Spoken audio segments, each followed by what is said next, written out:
ನಮಸ್ಕಾರ ಸ್ನೇಹಿತರೆ ನಟ ಚಾಲೆಂಜಿಂಗ್ ಸ್ಟಾರ್ ದರ್ಶನ್ ಅವರ ಒಂದು ಫೋಟೋ ಸಾಮಾಜಿಕ ಜಾಲತಾಣಗಳಲ್ಲಿ ಸಿಕ್ಕಾಪಟ್ಟೆ ವೈರಲ್ ಆಗುತ್ತಿದೆ. ಕೆಲವರು ಈ ಫೋಟೋ ನೋಡಿ ದರ್ಶನ್ ಅವರ ಬಗ್ಗೆ ಬೇರೆ ಬೇರೆ ರೀತಿ ಕಮೆಂಟ್ ಮಾಡ್ತಿದ್ದಾರೆ. ಇನ್ನು ಕೆಲವರು ಇದೇ ಫೋಟೋವನ್ನು ಇಟ್ಟುಕೊಂಡು ದರ್ಶನ್ ಅವರು ಹೇಗಿದ್ರು ಹೇಗಾದ್ರು ಅಂತ ಹೀಯಾಳಿಸುವ ಪ್ರಯತ್ನ ಮಾಡ್ತಿದ್ದಾರೆ. ಇದೀಗ ಈ ಫೋಟೋ ಬಗ್ಗೆ ದರ್ಶನ್ ಅವರ ಪತ್ನಿ ವಿಜಯಲಕ್ಷ್ಮಿ ದರ್ಶನ್ ಕೂಡ ತಮ್ಮ ಅಸಮಾಧಾನವನ್ನು ವ್ಯಕ್ತಪಡಿಸಿದ್ದಾರೆ. ಸಾಮಾಜಿಕ ಜಾಲತಾಣಗಳಲ್ಲಿ ಹರಿದಾಡುತ್ತಿರುವ ಈ ಫೋಟೋ ಕಳೆದ ಬಾರಿ ದರ್ಶನ್ ಅವರು ಕೋರ್ಟ್ಗೆ ಹಾಜರಾಗಿದ್ದ ಸಂದರ್ಭದಲ್ಲಿ ತೆಗೆದ ಚಿತ್ರ ಎಂದು ಹೇಳಲಾಗುತ್ತಿದೆ. ಇದೀಗ ಅದೇ ಫೋಟೋವನ್ನು ಕೆಲವರು ಎಡಿಟ್ ಮಾಡಿ ವಿವಿಧ ರೀತಿಯಲ್ಲಿ ಹಂಚಿಕೊಳ್ಳುತ್ತಿದ್ದಾರೆ ಎಂಬ ಆರೋಪ ಕೇಳಿಬಂದಿದೆ.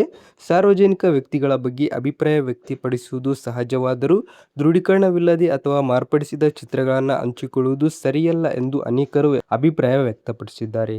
ವೀಕ್ಷಕರೇ, ಈ ವಿಚಾರದ ಬಗ್ಗೆ ನಿಮ್ಮ ಅಭಿಪ್ರಾಯ ಏನು ಅನ್ನೋದನ್ನು ಕಮೆಂಟ್ ಮೂಲಕ ತಪ್ಪದೆ ತಿಳಿಸಿ. ಹಾಗೆ ಇನ್ನಷ್ಟು ಅಪ್ಡೇಟ್ಗಾಗಿ ನಮ್ಮ ಚಾನೆಲ್ನ ಸಬ್ಸ್ಕ್ರೈಬ್ ಮಾಡಿ, ಹಾಗೆ ಈ ವಿಡಿಯೋಗೆ ಲೈಕ್ ಮಾಡಿ.